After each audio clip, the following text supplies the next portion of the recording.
You've heard all about intermittent fasting and the great benefits of it. Are you considering it to help you lower your high blood pressure?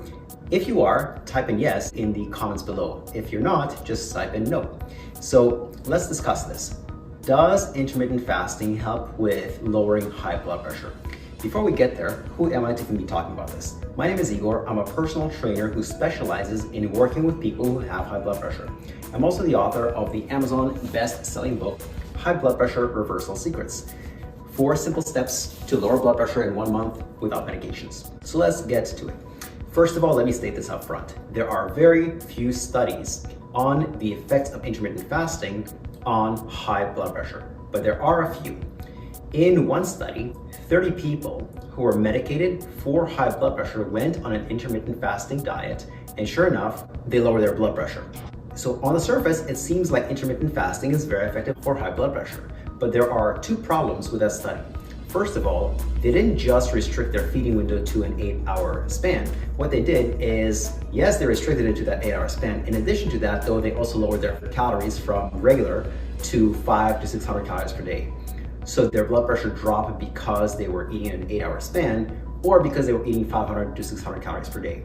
That is problem number 1 with that study. Problem number 2 is there was no control group. The control group should have done this. The intermittent fasting group eats the same number of calories as the other group, but their feeding time is longer. But that didn't happen. So to conduct a really good study on the effects of intermittent fasting on high blood pressure, we need a study that is designed like this. Group number 1 eats a certain number of calories in an 8-hour window, so they are intermittent fasting. Group number 2 eats the same number of calories, or same foods, same carbohydrates, fats, proteins, in a longer time window. So this way, the calories are the same, proteins and everything else is the same, the only difference is the feeding window. To my knowledge, such a study does not exist. So at this point in time, we can't say conclusively whether or not intermittent fasting is effective for high blood pressure. But I will give you my opinion. In my opinion, if intermittent fasting helps you restrict your calories, it will be effective for high blood pressure. If it won't help you restrict your calories, it won't be effective. In other words, if you're eating 4,000 calories in a 12-hour window and you shorten that and you're still eating 4,000 calories in an 8-hour window, your blood pressure probably won't change. So it's not really the feeding window per se, it's probably the number of calories. And the reason that I have this opinion is because in my other book, called Type 2 Diabetes Reversal Secrets, they actually did research on the effects of intermittent fasting for diabetes, for high blood sugar, and they compared that to just regular caloric restriction. So one group actually did regular caloric restriction. They just took calories out of each meal. The other group ate the same number of calories, but in a restricted window, and their drops in blood sugar were identical. Because of that, I don't think it's more effective than just regular caloric restriction. In other studies on fat loss, where they test intermittent fasting versus regular caloric restriction without a certain feeding window, same thing happens. The time of day that people eat doesn't seem to make any difference whatsoever to fat loss. It's the total calories and total protein that really matter. Because of those 2 factors, I think that intermittent fasting is no less effective, however, for lowering high blood pressure. If it's something you like, you enjoy, if it's your lifestyle, give it a shot. If it doesn't appeal to you, don't worry about it. There are other ways to go on about it. So if you do have high blood pressure, I'm not going to leave you hanging.